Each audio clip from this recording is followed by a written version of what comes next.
Hello बच्चों, आज हम लोग पढ़ेंगे लॉज ऑफ केमिकल कॉम्बिनेशन। पिछली क्लास में हमने मैटर, उसका क्लासिफिकेशन ये सब करा था। आज जो हम टॉपिक करेंगे इसके अंदर हम different laws of chemical combination पढ़ेंगे, जो कम आते हैं एंट्रेंस में क्वेश्चंस, बट फिर भी कभी कभी एक आधा फंस ही जाता है। तो आज सबसे पहले हम लोग करेंगे बेटे law of conservation of mass, फिर है हमारा लॉ ऑफ कांस्टेंट कंपोजिशन जिसका दूसरा नाम है लॉ ऑफ डेफिनेट प्रोपोर्शंस, फिर है हमारे पास लॉ ऑफ मल्टीपल प्रोपोर्शंस, एक लॉ है law of reciprocal proportions, Gay Lussac's law of gaseous volumes and Berzelius hypothesis. अब हम इनको वन बाय वन करते जाएंगे। अब देखो बेटे, सबसे पहले हम लोग करेंगे law of conservation of mass. Law of conservation of mass कहता है कि मास can neither be created nor be destroyed.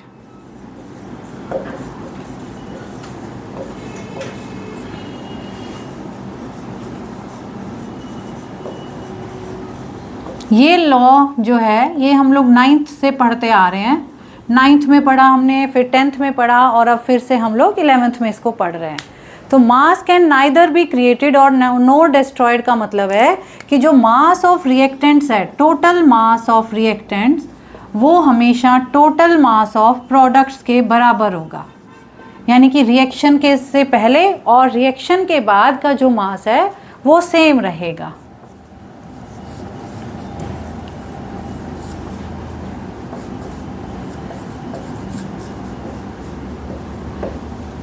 अब इसको हमने इस इमेज से भी जैसे दिखाया है, तो आप लोग इसको देखो ध्यान से। और अब हम लोग इसका एक न्यूमेरिकल करते हैं। हमने क्या किया, NaCl और AgNO3 में रिएक्शन कराया। NaCl और AgNO3 का एक्वस सॉल्यूशन। हमने NaCl ले लिया 5 ग्राम्स और AgNO3 ले लिया 7 ग्राम्स। जब ये दोनों एक्वस सॉल्यूशन आपस में रिएक्ट करेंगे तो हमारे पास प्रोडक्ट्स बनेंगे AgCl जो कि सॉलिड प्रेसिपिटेट होंगे और NaNO3 हमारा एक्वस सॉल्यूशन में ही रह गया। अब सपोज करो कि हमारे पास 3 ग्राम AgCl बन गया और हमारे पास 9 ग्राम्स NaNO3 सॉल्यूशन रह गया। तो अब टोटल मास ऑफ रिएक्टेंट्स देखो बेटा, total mass of reactants is 12 ग्राम।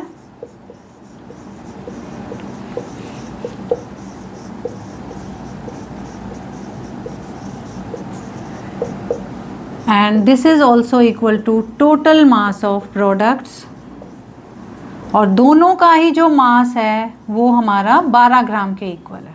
तो ये तो सबसे सिंपल लॉ है हमारा। इसी लॉ को प्रूव करने के लिए हम लोग केमिकल रिएक्शंस को भी बैलेंस करते हैं। अब हम लोग पढ़ेंगे दूसरा law, law of constant composition, जिसको हम लोग लॉ ऑफ डेफिनेट प्रोपोर्शंस भी कह देते हैं। तो ये लॉ क्या कहता है, ये कहता है कि कोई भी जो कंपाउंड बनता है वो हमेशा 2 या 2 से ज़्यादा एलिमेंट्स जब फिक्स्ड प्रोपोर्शन बाय वेट में कंबाइन करते हैं तो बनता है।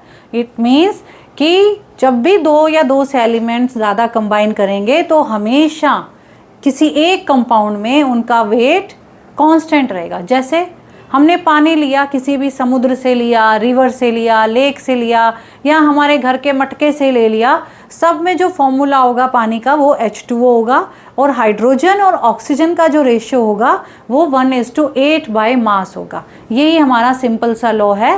So according to this law, compound is formed bye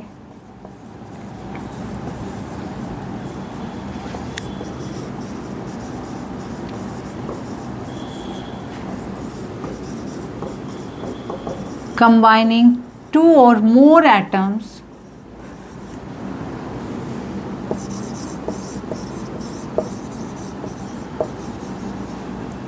in a fixed proportion by weight.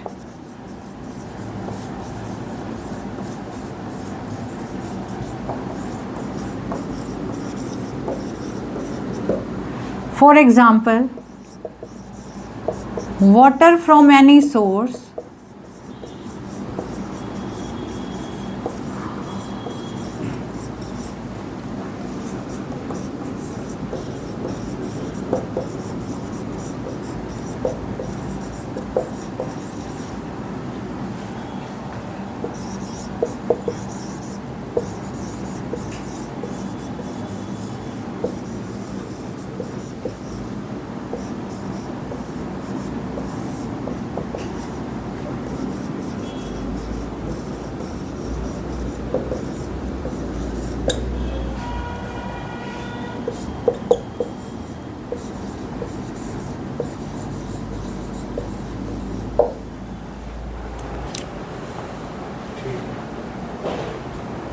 अब हम लोग ये वाला न्यूमेरिकल करते हैं। पहले आप लोग ये खुद से ट्राई करिए, अगर नहीं होगा तो उसके बाद मेरा वाला सॉल्यूशन आप लोग देख लेना।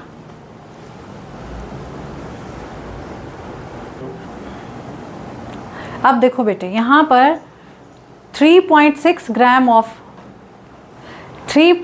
ग्राम ऑफ मेटल जो है, जो बर्न कर रहे हैं तो 6 ग्राम ऑक्साइड दे रहा है, यानी कि ऑक्सीजन कितना हो गया 6 माइनस 3.6। तो in first case the amount of oxide is 6 gram. So amount of metal जो है वो गिवन है हमें 3.6 ग्राम। तो हमारे पास अमाउंट ऑफ ऑक्सीजन कितना आ गया 6.0 माइनस 3.6 ग्राम। तो ये हमारे पास आ गया 2.4 ग्राम। सो अमाउंट ऑफ ऑक्सीजन आया पहले केस में 2.4 ग्राम। अब सेकंड केस में अमाउंट ऑफ ऑक्साइड जो है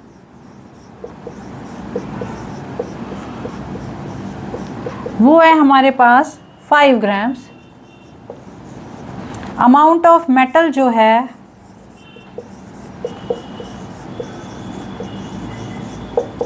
वो है हमारे पास 3 grams. So amount of oxygen जो आ गया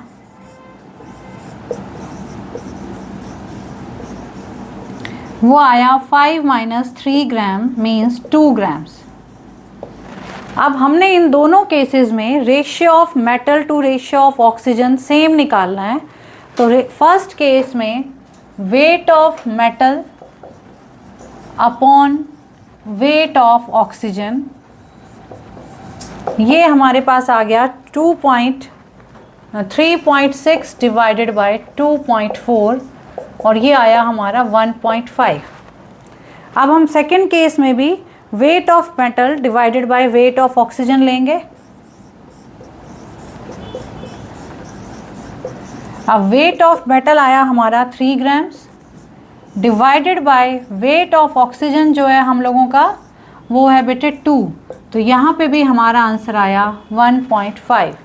तो जो हमारा रेशियो आया दोनों केसेस में मेटल इज टू ऑक्सीजन का वो सेम आ रहा है। It means both the oxides they follow the law of constant composition। हाँ बच्चे, अब हम लोग करेंगे third law of multiple proportion. ये लॉ डाल्टन ने दिया था और ये लॉ क्या कहता है कि अगर कोई दो एलिमेंट्स, दो या दो से ज़्यादा कंपाउंड्स बनाएंगे किसी एक एलिमेंट के साथ मिलके, तो वो उसका जो उस एलिमेंट का जो रेशियो होगा इसके फिक्स्ड मास के साथ वो हमेशा सिंपल रेशियो बेयर करता है। यानी कि when two elements combine to form two और more compounds then different masses of one element combine with the fixed mass of the other element in a simple ratio to one another। इसको अभी मैं आप लोगों को example से समझाऊंगी तब ज़्यादा क्लियर होगा। इधर देखो बेटे, जैसे कार्बन है, कार्बन जब है ऑक्सीजन के साथ कंबाइन करता है तो कार्बन मोनोऑक्साइड भी बनाता है और कार्बन डाइऑक्साइड भी बना देता है। अब कार्बन का तो यहाँ पे अमाउंट कितना हो गया फिक्स्ड 12 ग्राम, यहाँ पे भी कार्बन हमारा कितना है 12, लेकिन ये ऑक्सीजन जो है डिफरेंट अमाउंट में कंबाइन कर रहा है। तो ऑक्सीजन यहाँ पे है हमारा 16 और यहाँ पे है हमारा 32। तो इन दोनों ऑक्साइड्स में जो ऑक्सीजन का रेशियो है एक दूसरे के साथ दैट इज 1:2। तो ये लॉ हमारा यही कहता है। अब एक और एग्जांपल हम लोग करते हैं, जैसे सल्फर है, सल्फर हमारा ऑक्सीजन के साथ मिलके एक SO2 बनाता है, एक हमारा सल्फर SO3 बनाता है। आप देखो यहाँ पे भी सल्फर का अमाउंट हमारे पास कितना आ गया 32 और यहाँ पे भी सल्फर का अमाउंट हमारे पास है 32 और ऑक्सीजन का अमाउंट यहाँ पर है 32 और इधर है हमारे पास 48। तो ऑक्सीजन का रेशियो हमारे पास कितना आ गया 2:3 रेशियो। तो ये लॉ यही कहता है हमारे पास कार्बन मोनोऑक्साइड और कार्बन डाइऑक्साइड में रेशियो देखो 1:2 है और यहाँ पे सल्फर के फिक्स्ड अमाउंट के साथ जो रेशियो है वो 2:3 है, तो ये हमारा सिंपल रेशियो हो गया। यही हमारा लॉ ऑफ मल्टीपल प्रोपोर्शंस कहता है। अब हम लोग पढ़ेंगे बेटे लॉ ऑफ रेसिप्रोकल प्रोपोर्शंस। ये लॉ क्या कहता है? The ratio of the weights of two elements A and B that combine separately with the fixed weight of third element C. It is either same or some simple multiple ratio of their weights in which 1 and 2 or A and B combine directly with each other. अब इसकी definition थोड़ी सी मुश्किल है, तुम लोगों को मैं इसको एक एग्जाम्पल के थ्रू समझा देती हूँ। ये पहले सिलेबस में था, अब नहीं है, रेयरली ही पूछा जाता है, लेकिन फिर भी तुम लोगों को एक एग्जाम्पल बता के मैं करवा देती हूँ बेटे। अब देखो बच्चों, ये हम लोगों ने बनाया CH और O, एक ट्राइंगल सा बना दिया। अब कार्बन और हाइड्रोजन कंबाइन करके बनाते हैं CH4, हाइड्रोजन और ऑक्सीजन कंबाइन करके बनाते हैं पानी H2O, और कार्बन और ऑक्सीजन बनाते हैं CO2। अब CH4 में कार्बन का रेशियो कितना है?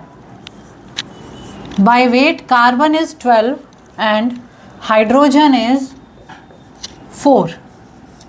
अब H2O में या CO2 में ले लेते हैं। CO2 में हमारे पास कार्बन है बेटे 12 और हमारा ऑक्सीजन जो है वो है 32। वाटर के अब इन दोनों में हाइड्रोजन और ऑक्सीजन का रेशियो देखो कितना हो गया, 4:32, यानी कि 1:8। अब हम लोग वाटर की बात करें तो वाटर में क्या है बेटे? वाटर के अंदर भी हाइड्रोजन और ऑक्सीजन का जो रेशियो है 1:8 है। तो ये हमारा लॉ ऑफ रेसिप्रोकल प्रोपोर्शंस है। अब हम लोग पढ़ेंगे लॉ ऑफ गैसियस वॉल्यूम्स। ये जो लॉ है बेटे, ये गेल ल्यूसैक्स ने दिया था, और ये लॉ कहता है कि जब गैसेस कंबाइन करती हैं आपस में तो वो वॉल्यूम्स के रेशियो की टर्म्स में कंबाइन करती हैं, और अगर प्रोडक्ट्स भी गैसेस होंगे तो प्रोडक्ट्स के साथ भी वो सिंपल रेशियो ही बेयर करते हैं।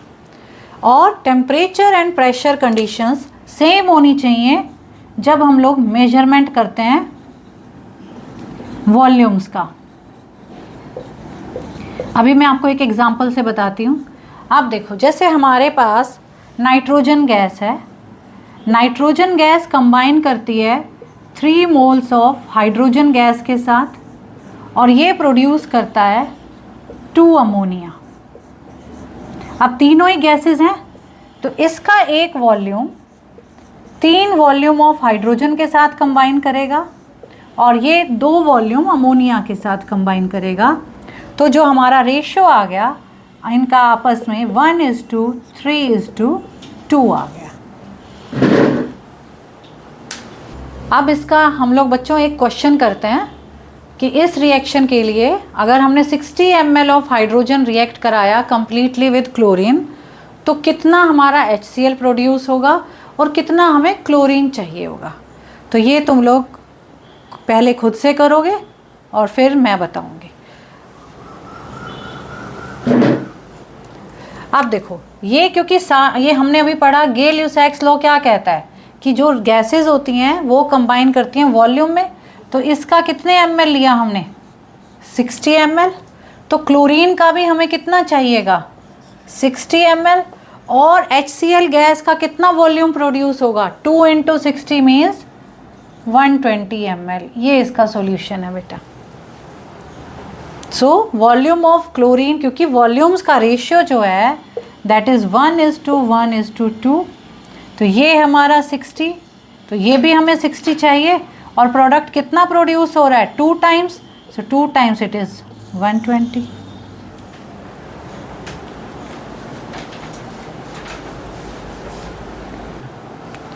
अब नेक्स्ट है हमारा बर्जीलियस हाइपोथेसिस।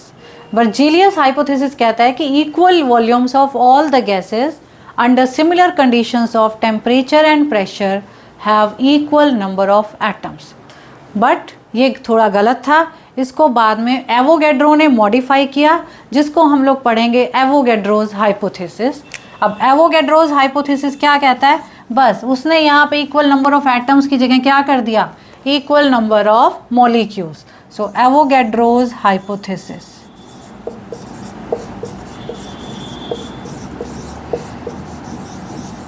पूरा स्टेटमेंट बिल्कुल सेम है, equal volumes of all gases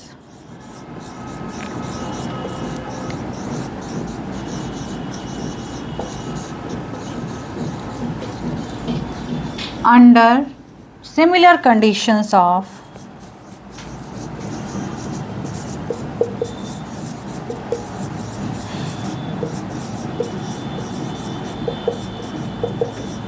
temperature and pressure have equal number of molecules.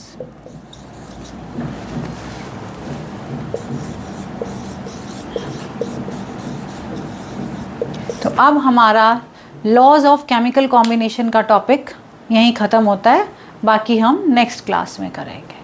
अब नेक्स्ट क्लास में हम लोग डाल्टन्स एटॉमिक थ्योरी और कुछ यूज़फुल टर्म्स जैसे आइसोटोप्स, आइसोबार्स, आइसोटोन्स वगैरह सब कवर करेंगे।